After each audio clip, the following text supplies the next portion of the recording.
All right, so welcome back. So in the previous lesson, we had a look at the characteristics of the polynomial functions, where we have determined how the degree of the polynomial function is related to the number of x-intercepts, the number of local maximum and minimum points, and the number of turning points. So basically, we only looked at how a graph can give us the information that we require. But let's say we're given an equation and we are not given a graph, and how do we exactly describe those features? So for this lesson, we will focus on the polynomial functions in factored form. So if you remember the factored form, remember that a polynomial function in factored form can be represented by f of x is equal to a times x minus x1, x minus x2, and so on, all the way into x minus xn. So basically, if you want to find your zeros, we have to set x is equal to 0. So for example, if we set this equation to 0, what we have is 0 is equal to a times x minus x1 dot dot dot x minus xn. And then we would then solve each of the factors. So we have x minus x1 is equal to 0. So that means that x is equal to x1. And then if we continue the process until x minus xn is equal to 0, then x is equal to xn. So that's how we solve for x whenever we want to find the x-intercepts and where they are located. So let's just consider the function f of x is equal to x minus 2 times x plus 1. So then, whenever we set f of x is equal to 0, these are called our zeros of our polynomial function. So the zeros of the function f of x are located at, so once we set f of x is equal to 0, we're just left with x minus 2 times x plus 1. So setting the process like what we did over here, we could either have x minus 2 is equal to 0, which means that x is equal to 2, or we could have x plus 1 is equal to 0. So that means x is equal to negative 1. So those are our two solutions of our polynomial functions. All right, so now let's have a look at the first definition that we're going to have a look at. All right, so definition 1 states that let f of x be a polynomial function. So remember that the polynomial function could be represented by a series of terms. So meaning that f of x can equal to an xn plus so on, all the way to a0. So that's the polynomial function.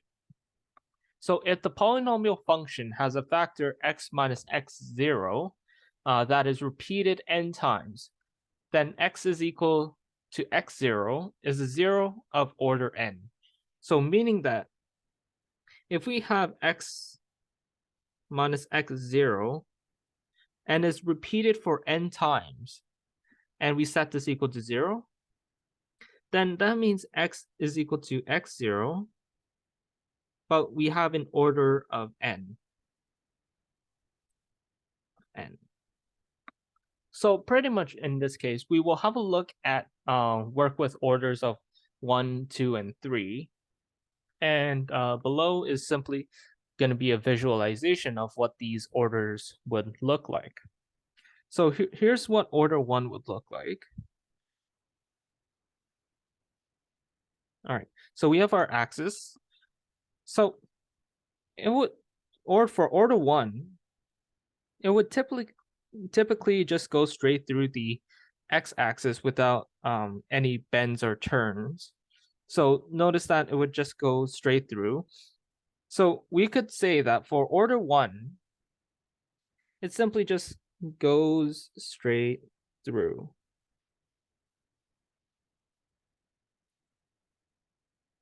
With no bends at all.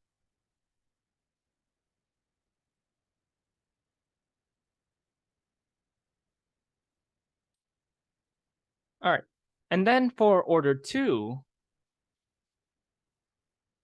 this is what the graph would look like, or what an order 2 would look like. So there are two possible cases. It could look like this if I adjust this so it touches the axis. So it could look like this.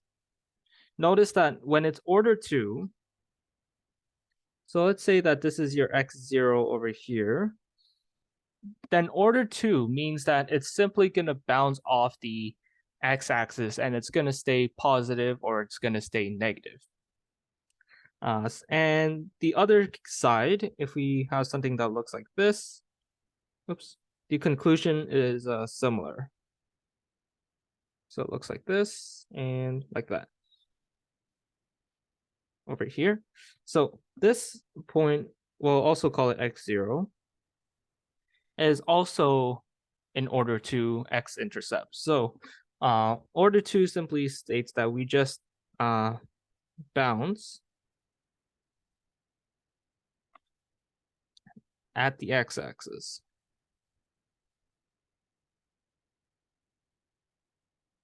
And stays the same sign. So for example, for an order 1, we would usually have a factor of x minus x0 to the power of 1. So that's what it means it's to be order 1. And that is when it's equal to 0. So that's this point over here. And for order 2, it's simply just going to be something like x minus x0 squared is equal to 0. So that represents these 2 points over here. Now for the third case, let's have a look at what it would look like. So if the first one looks like a linear one, and the second one looks like a quadratic one, so a quadratic order, we would expect the third order to have a cubic shape as well. So let's take a point on the x-axis. So let's say we choose here, for example, as our x0. Then that means it's going to have some sort of cubic shape, like that. So a factor of order 3, so we have a x minus x0 to the power of 3 is equal to 0. So simply, at x equals to 0, notice that it's going to be inflected, so it's going to rotate 180 degrees from the x-intercept here. So every point is going to be rotating around to reach the other point. So that means we have an inflection at the x-axis. So that's the third order. Okay, let me take these off. All right. So with all these 3 orders in mind, we want to be able to use them to graph them sometimes. Okay, so let's have a look at the next topic, next part. So let's say we're given a polynomial function in factored form, which is given by f of x is equal to a times x minus x1 to the power of alpha of 1 and times so on, where each factor is repeated 8 alpha I times.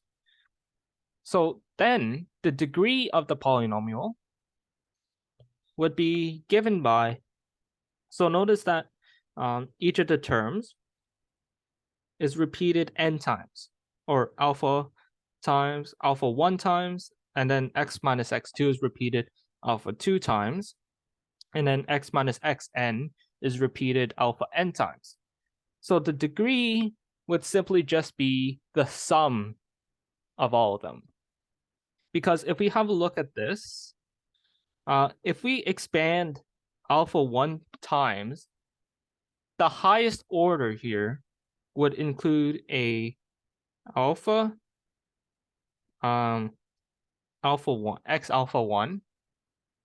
And then the second one, we would have alpha, or x to the power alpha 2, and then keep on going until x to the power alpha n. So keep in mind that we're multiplying these. So each of them would have some other terms between them, but that's not really our focus. Our focus here is basically the first terms of each of the factors after we expand them. So once we multiply all these terms together, what we would get is that we have x to the power alpha 1. So remember that exponent rules, where if we have the same base, a to the power m, multiply a to the power n, this is going to be the sum of a to the power m plus n. So using that same technique, we're going to be multiplying all of these together, so that we would have x to the power alpha 1 plus alpha 2 plus ... plus alpha to the n. So the total degree, the largest degree, is simply just going to be alpha 1 plus alpha 2 plus all the way to alpha n. So that means the degree of the polynomial, if we call it n, is simply just going to be the sum of alpha 1 plus alpha 2 plus ...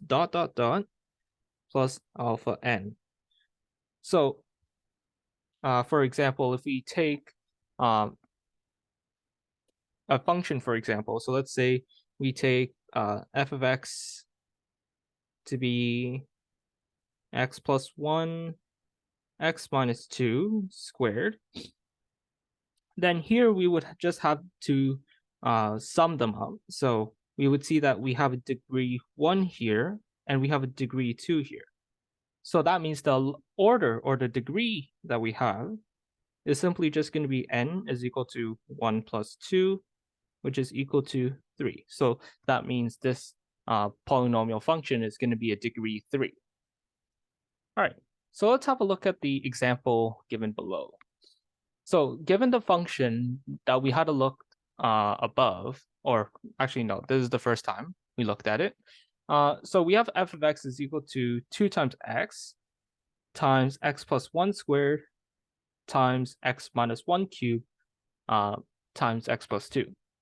So first we want to determine the degree and the leading coefficient. Actually, no, because not the leading coefficient, because technically after we expand it, it's probably going to give us a different number. So instead, we want to find the sign of leading coefficient.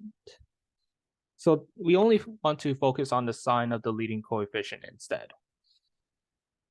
Okay, and then second part, we describe the end behavior, and then third part, the zeros and the order.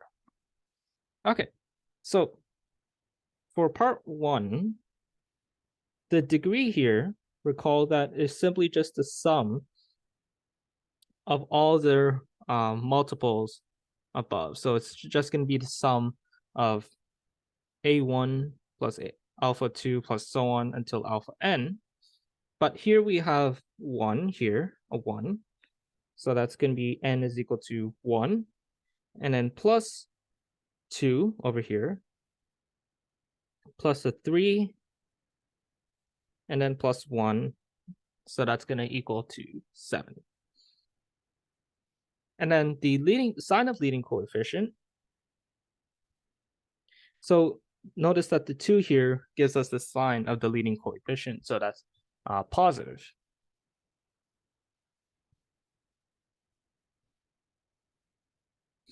Okay, so the second part, now we determine the end behavior of our function.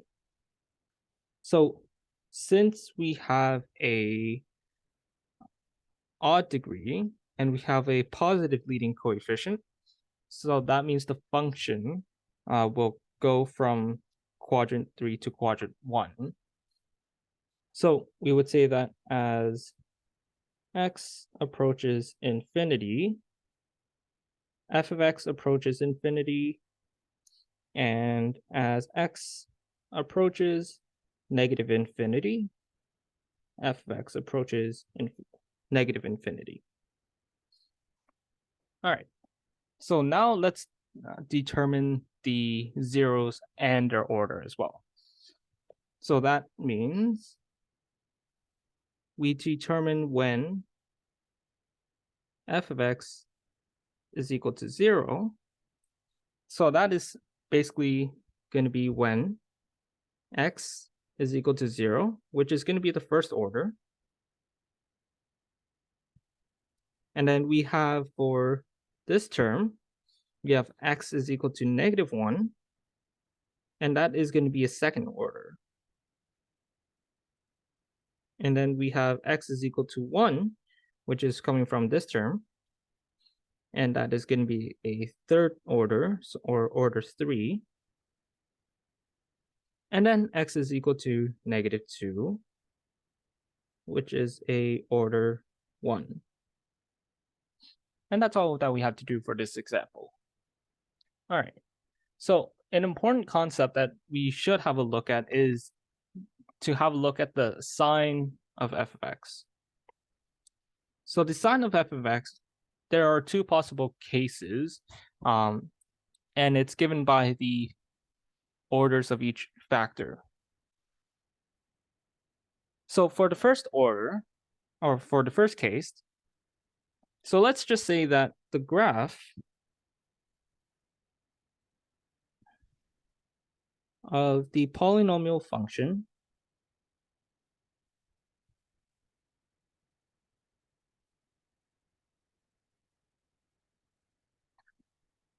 will change signs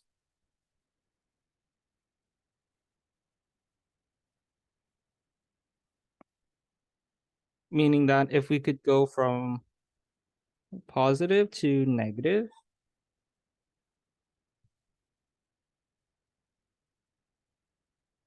or vice versa.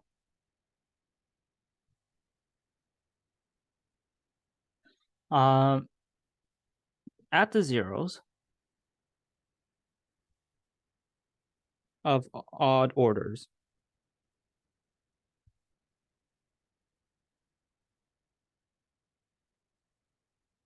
So meaning that if we have an odd order, then the function would simply just cross the x-axis and it would change sign. So either from negative to positive, or it could go in the other direction like this, and it would go from positive to negative. And that only happens whenever we have a first order or a third order. Okay, so for the second case, this is when we have a look at the even cases. So we say that the graph of the polynomial function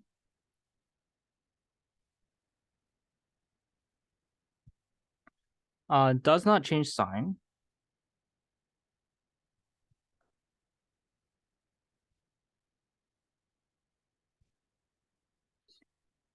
at zeros of even degree.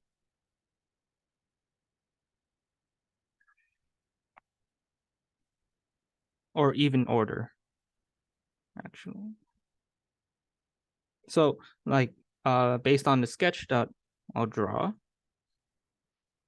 So this graph, it's going to stay negative in quadrant 3. So once it touches the x-axis, it's not going to change sign. That's because we have an even order. Similarly, if we have one that's over here, it's just going to stay positive and it's not going to change sign because we have an even order at that 0. So the x-intercepts of a given polynomial function are a great way for us to create intervals. So this is because we want to be able to use these intervals to see what happens to a function before it reaches 0. So let's just say that we have x is equal to x1, x2, all the way to xn to be our zeros of our polynomial function. Then the intervals that we observe are going to be these set of intervals here. So between negative infinity to x1, x1 to x2, x2 to x3, and then so on all the way to xn to infinity.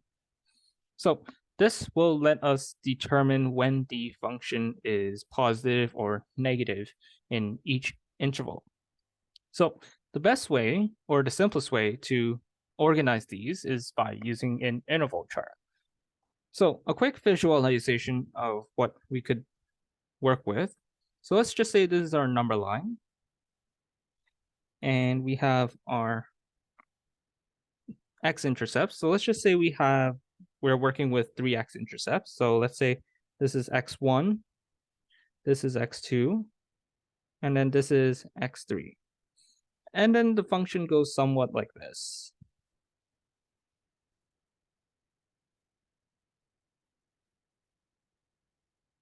So let's just say it goes like that. So we basically observe what happens between this interval. So this interval is negative infinity to x1. And then this interval, what happens here is going to be x1 to x2. And then similarly, we have from x2 to x3. And then this one is going to be x3 to infinity. So that's the general idea that we want to have a look at. So based on the visualization, we could say that, okay, between negative infinity to x1, the function is going to be below the x-axis. So we indicate it with the negative sign. And between x1 and x2, negative, x2, x3, positive, and then x3 to infinity, negative. All right. So let's have a look at the example. So let's say we're given a function, the same function from example 1. So we want to determine when the function is positive, meaning that it's above the x-axis. So let's state the zeros first. So the zeros here are going to be when we have x is equal to 0. So this is order 1. X is equal to -1. This is order 2. X is equal to 1, order 3. And then x is equal to -2.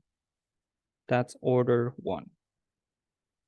So we organize the interval chart as follows. So this is our intervals. On the top row, we indicate the intervals between each x-intercept in order. So -2 would come first, and then -2 to -1, and then -1 to 0, 0 to 1, and then 1 to infinity. Okay, let me rearrange, move this over a little. Okay, so that's what we're going to have in our top row. Now, in the first column, under the intervals, are basically going to be our factors here.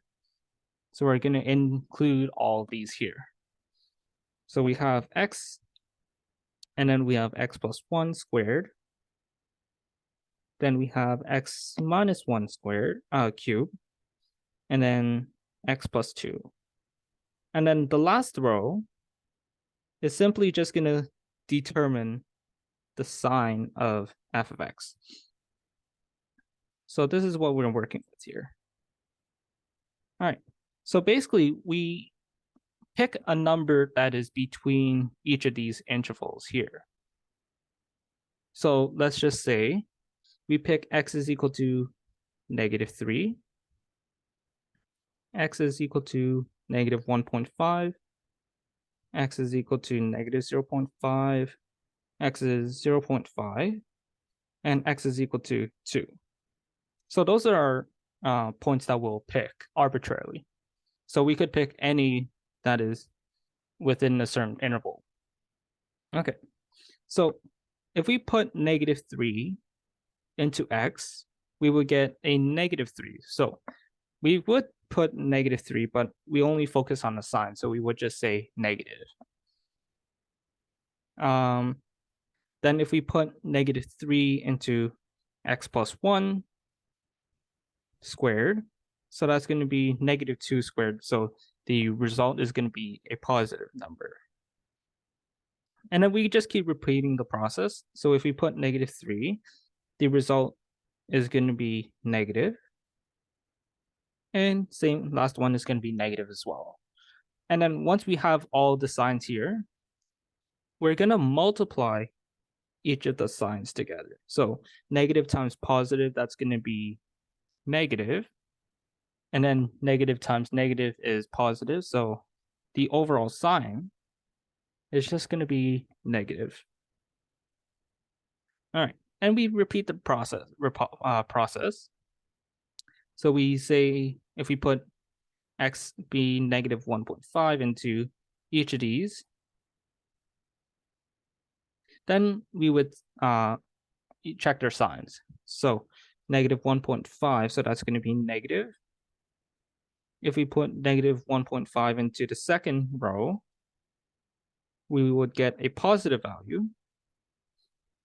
And then to the third row, we would get a negative value and then a positive value. And then we multiply the signs together. So the overall sign, if we multiply negative, positive, negative, positive, the overall sign here is going to be a positive value. And then we repeat the process with negative 0.5. So we would get negative, and then we'll get a positive, a negative, and then a positive. So the overall sign here is going to be positive. And then between 0 and 1, if we choose x is equal to 0.5, we would get a positive, a negative, and a positive. So the sign is going to be negative. And then last one, we're going to get positive, positive, positive, and positive. So that means the overall sign is just going to be positive. So when is the function greater than 0? Well, when it's positive, it's between -2, -1, but it's also between -1 and 0, and also 1 and infinity. So that means the function is greater than 0 whenever, so positive at x in, so -2 and -1, but that's not the only place. So we represent more than one intervals using the union symbol. So this symbol, if it looks like a U shape, represents the union, which means you're joining two specific intervals, but not really. But it's just like you're adding two specific intervals together. So we could also have -1 to 0 or 1 to infinity. So the union symbol is simply just meaning an or. So that's basically how we could say or. All right. So with all the concepts that we have learned previously, so we had to look at the characteristics of polynomial functions, and we had to look at the end behaviors, and we had to look at the signs of f of x, or of a polynomial function. We want to now do a little bit of analysis of polynomial functions. So this is usually a multi-step process, so we would go through them carefully. So let's just say that we're given a function, f of x is equal to x times x plus 1 times x minus 1 squared. So we performed the analysis of the function as follows. Okay, so Step 1 is we state the degree, determine the x-intercepts with their orders and their y-intercepts. So the degree here, degree here is simply the sum of the powers that we see in the factor form. So we have a 1, we have a 1, and we have a 2 here. So that means we have 1 plus 1 plus 2. So we have order 4 or degree 4. And the zeros are located at x is equal to 0, which is a first order. And then we have x is equal to -1, which is also an order 1. And then x is equal to 1, which is a order 2. All right. And then we state the y-intercept. So whenever we want to find the y-intercept, we have to let x equal to 0. So for y-intercept, let x equal to 0. So once we set x is equal to 0, you would have f at 0. So we have 0 times 0 plus 1 times 0 minus 1 squared. But 0 times any numbers is just going to result at 0. So our y-intercept is located at 0. Now we describe the end behaviors of the function. So because we have an even degree, so we have even degree, and we also have a positive leading coefficient. So all we could just say is a positive leading coefficient.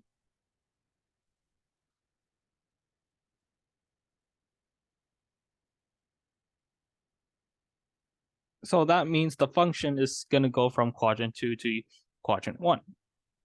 So we would say that as x approaches infinity, f of x also approaches infinity. As x approaches negative infinity, f of x approaches infinity. All right, so now we determine the sign of the polynomial function using an interval chart. So if we want to determine the sign, we have to use an interval chart. So remember, our zeros are located at 0, -1, and 1. So placing them in order, our intervals on the top are going to be from negative infinity to -1, and then -1 to 0, from 0 to 1, and then 1 to infinity. So that's going to be the top. And then going down under the intervals column, we would put the factors in. So we would put the x, and then we would put x plus 1, and then we put x minus 1 squared. And then we check the overall sign of f of x at the end. All right. So let's have a look at each of these intervals. So let's just say we pick a number between negative infinity to -1. So let's just do something simple. Let's pick x is equal to -2. It could also be like -3, -4, but as long as it's not beyond -1 or at -1, then we are fine. Okay, so the signs are as follows. So if we put -2 into each of these factors, we would get a negative sign, we get a negative sign, and we get a positive sign. So multiply all these signs together, we get a positive sign. So that means it's going to be greater than 0 between negative infinity and -1. And then between -1 and 0, let's pick x is equal to -0.5. So then we would get a negative sign, we get a positive sign, and a positive sign. So the overall is going to be a negative sign. And then from 0 to 1, let's pick x is equal to 0.5. So we'll get a positive, and a positive sign. So overall, it's positive. And then last one, if we pick x is equal to 2, then we would get a positive sign, a positive sign, positive sign. So overall, it's going to be a positive sign. So that means it's going to be greater than 0 at these intervals, and it's going to be less than 0 at this interval. Okay, so the last step is to sketch a function using the graph given below. And we have to use the information that we have found in the previous 3 steps. So let's first plot out the x-intercepts, the y-intercepts first. So if we go, so here's the origin. So that's one of our points. If we say that this is our 1, and then here's -1, so those are going to be our x-intercepts. And then our y-intercept is also at 0, so we don't exactly have to put anything else. So now we would just have to use a couple of test points. So how we would use test points is simply pick a number between each of these intervals here. So let's say between -infinity to -1, we pick f at -2. So this value that we're going to get is about 18. So -18 is just going to be way above. So I'm just going to put an arrow sign indicating that it's going to be above the axis that we're going to go to. And then let's pick between -1 and 0. So let's pick -0.5. And if we put -0.5 into f of x, we would get about -0.5625. So let's just say that, okay, here's going to be 1. So it's approximately going to be over here, or negative. So 1, 2, 3, 4, 5. Down here is -1. So it's going to be about over here. So that's the test point for -0.5. And then let's pick a test point between 0 and 1. So let's pick 0.5.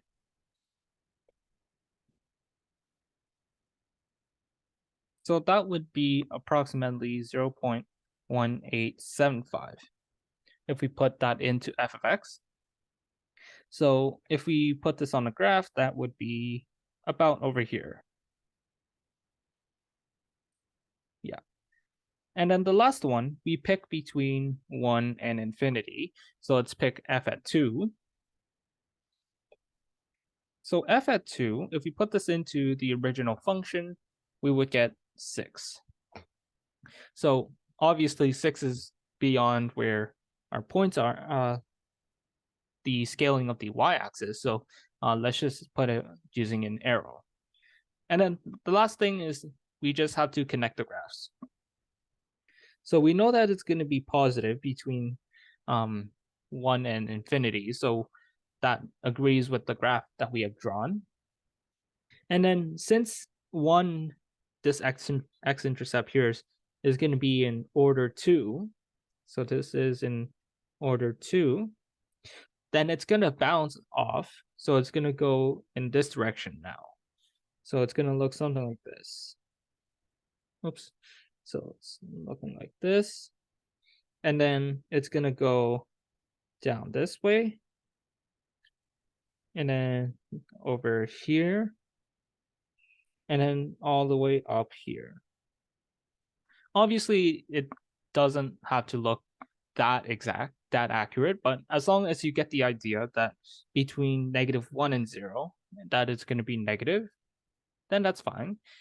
Between here, and here is positive, which agrees with our interval chart, then we're good. So this is basically an approximation of what the actual graph would look like. Okay, so let's do another example.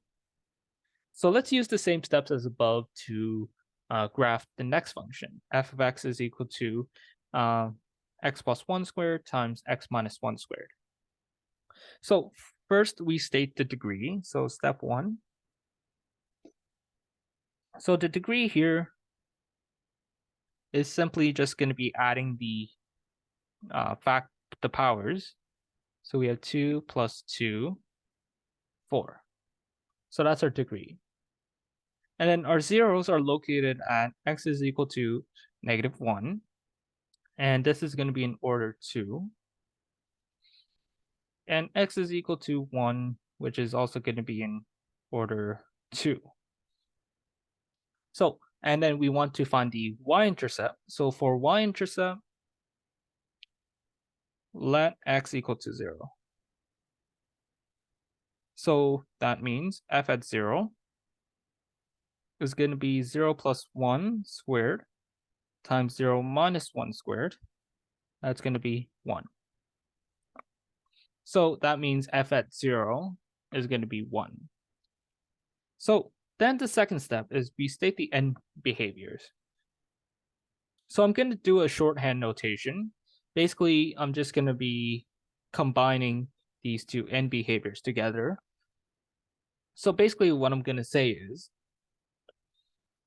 as x approaches plus or minus infinity, so the plus infinity would correspond to the top one, the negative infinity corresponds to the bottom one, f of x would approach positive infinity. So the top one, top plus corresponds to this plus, this negative corresponds to this plus. And then third step, we do an interval chart. So we have interval, and we place the intervals in order. So negative infinity to -1, -1 to 1, and then 1 to infinity. And then we put the factors down. So we have x plus 1 squared, x minus 1 squared, and the sign of f of x. All right, so let's put them down. So let's pick some numbers. Let's pick x equals to -2, x is equal to 0, x equals to 2. All right, so we put those in, we would see that you get positive, positive, so overall sign is positive. And then put 0 in, positive, positive, positive, and then positive as well. All right, so the last step is to graph and use test points. So our zeros are located at -1 and 1. So 1 here and 1 here. The y-intercept located at 1. So 0, 1, let's say it's about over here. And then the end behavior is going to go to infinity and to infinity. And we pick a couple of test points. So let's pick one between here and between here. So let's pick f at -0.5, which is just going to be about 0.5625. So that means it's going to be approximately over here. And we also pick f at 0.5. And that is also going to be 0.5625. So that is over here. So that is all we have to sketch. So let's put them in, join the line together.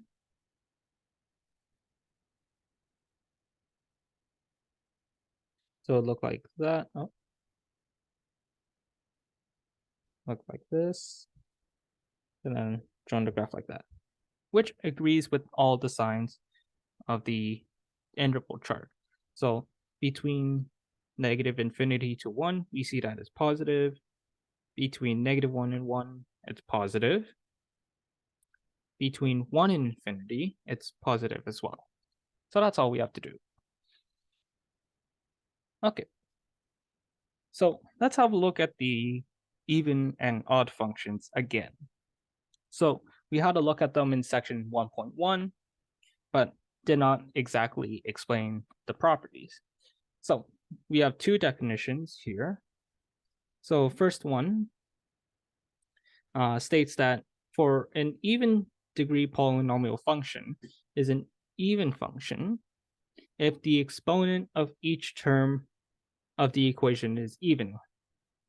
So an even function satisfies the property f at negative x is equal to f of x for every x in the domain of f of x. So meaning also an even function is symmetric about the y-axis. So that's what it means for a polynomial function to be even, or technically any general function as well. So the third one is similar. We have an odd degree polynomial function. So an odd degree polynomial function is an odd function if the exponent of each term of the equation is odd. So an odd function satisfies the property that f at negative x is equal to negative f of x for every x in the domain of f of x. So an odd function is rotationally symmetric about the origin. So meaning that if we take a point at the origin and rotate it 180 degrees, then the function will be symmetric rotationally. For example, the cubic function,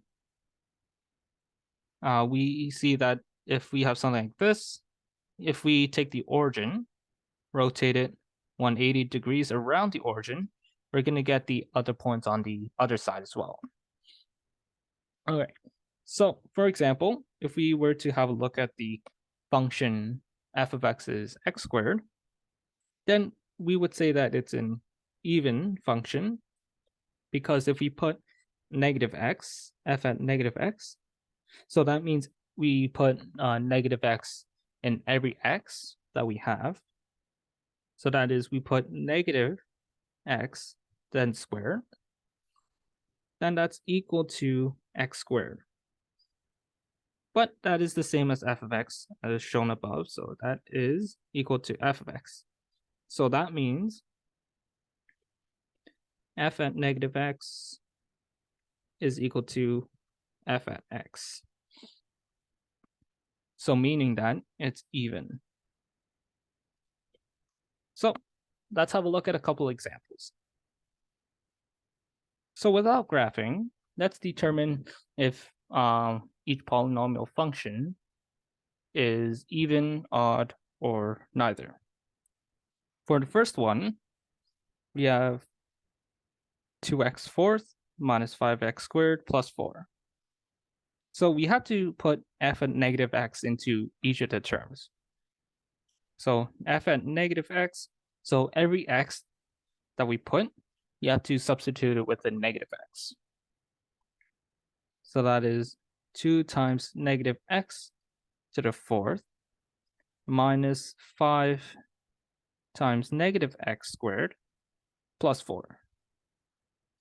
So notice that negative, we have a negative base, negative of a base to the power 4. So that means we repeat negative x 4 times. So the overall sign here would simply be positive because we're multiplying negatives 4 times. So that's going to be positive x to the fourth. So that means we have 2 to the x fourth, and same reasoning about the negative x, and then square it. So that the result is also going to be negative 5x squared, and then we have plus 4. But that is exactly the same as the original function. So that is equal to f of x. So meaning the function is even. Now part B, we do something similar as well. So we put negative f of x into the function. So every x gets replaced with a negative x. So we get negative 3 times negative x to the 5th, and then plus 9 times negative x to the power 3, and then plus 2 times negative x. So because we're repeating negative x 5 times, the overall sign of it is going to be a negative sign. So meaning we're going to get negative 3 times negative x to the 5th power plus 9 times negative x to the power 3, and then negative 2x. And so the result here is that we would get so 3x to the 5th power minus 9x cubed minus 2 of x. Now notice that this, if we common factor out the negative sign, so I'm going to take away the negative sign, or common factor it out, we'd get negative 3x to the 5th plus 9x cubed, and then plus 2 of x. This part over here is equal to f of x, the original function.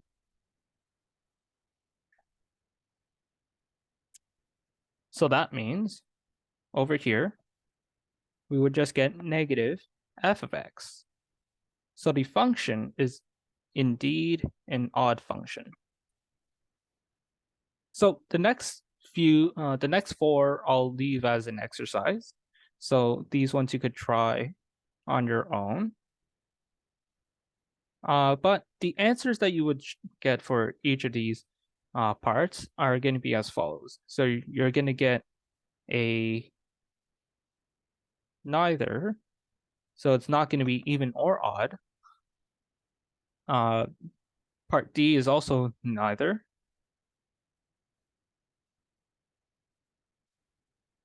Part E is also neither. And part F, you'll get odd. Sorry, even.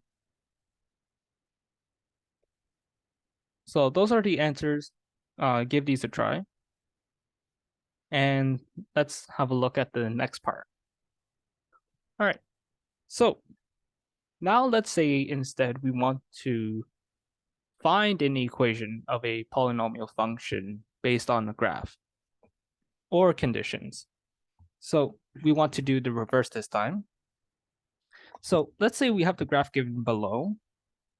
So we have something that looks like a cubic function, and we have a point over here that is corresponding to 2, and this is 3. So we have a point at 2, 3. So we do the steps as follows. We want to find an equation that describes the graph above. So first step, we state the zeros and the order.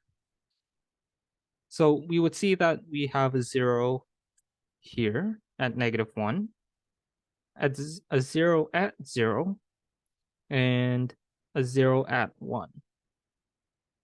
So that means we have x is equal to -1. It's in order 0 because it's just going to go through without any bends or turns. So order 1. And we also have x equals to 0. It's also in order 1. And x is equal to 1. So it's in order 1 as well. X is equal to 1. Next, we write the polynomial equation in factored form, with a being the leading coefficient, which is to be determined, or basically the sign. Coefficient and sign.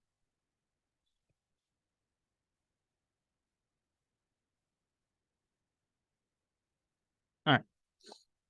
So that is, we put f at x is equal to a, and then we put the factors in. So we could say a times x, x plus 1, x minus 1. And then we pick a point on the graph to substitute to the function in step 2 and then solve for a. So luckily, we have the point 2, 3, so we could pick that. So we're going to substitute.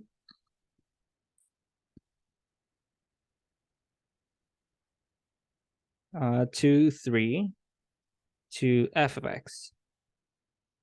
So that we would have 3 times a. So every x gets replaced with a 2 now. So a times 2, 2 plus 1, 2 minus 1. And then we solve for a. So multiplying these numbers out, we would get 6.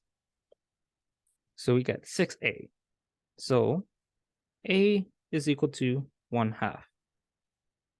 And then writing the equation of the polynomial function, we just simply replace the a with 1/2. So that is 1/2 x, x plus 1, x minus 1.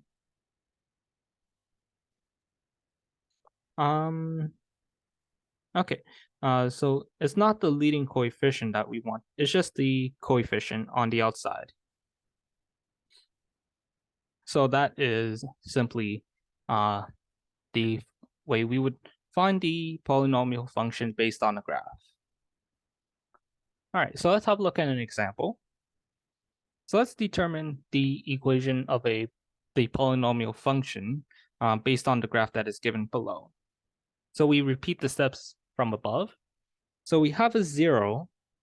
So our zeros are located at -1, 0, but it's in order 2 this time because now it's going to be bouncing off the x-axis.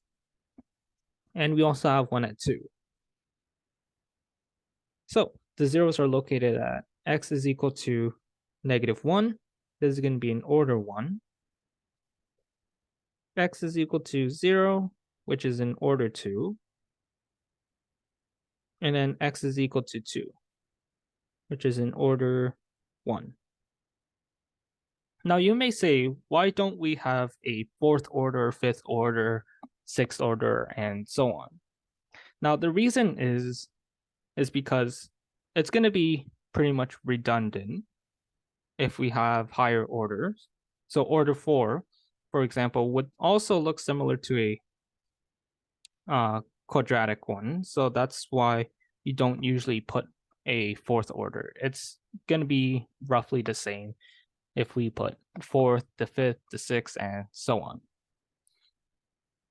So that's why we don't put the 4th, 5th, or the other orders rather than, and instead we would just put 1, 2, and 3. Okay, so after we found the zeros, we pick a point. So let's say this point is 1, and we have -2. So the equation in factored form, we would just have f of x being a times x squared, x plus 1, and then x minus 2. Now substitute 1 and -2. So f of x would be -2, and then every a would just be 1. So a times 1 squared, 1 plus 1, 1 minus 2. This coefficient on the right-hand side is going to be -1. So we have negative a is equal to -2. So that means a is equal to 2. So that means we have the function f of x being 2x squared, x plus 1, x minus 2. And that's all we have to do.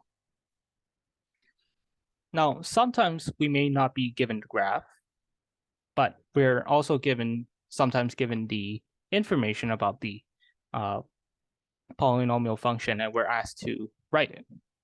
So let's have a look at an example. So let's determine an equation for a polynomial function with x-intercepts at 2, with order 2, and x is equal to -3 of order 3. And that it's also going to be passing through the point -1, -2. So we have the orders given, the x-intercepts. At x is equal to 2, this is order 2. And then x is equal to -3 of order 3. And then we would write the equation in factored form, leaving a as the coefficient. And then x minus 2, x plus 3, but we have the third power and we have the second power. And then next we substitute the point -1, -2. So -2 would come on the left side, a -1 subtract 2 squared, and then -1 plus 3 squared, cube. So on the right-hand side, this would give us 32. So we have -2 is equal to 32 times a. So that means a is equal to -1/16. So with that, we have fx is equal to -1/16, x minus 2 squared, x plus 3 cubed. And it also passes through the point as well, which agrees with all of the conditions that are given. So that is going to wrap things up for today. So if you have any questions, just feel free to let me know.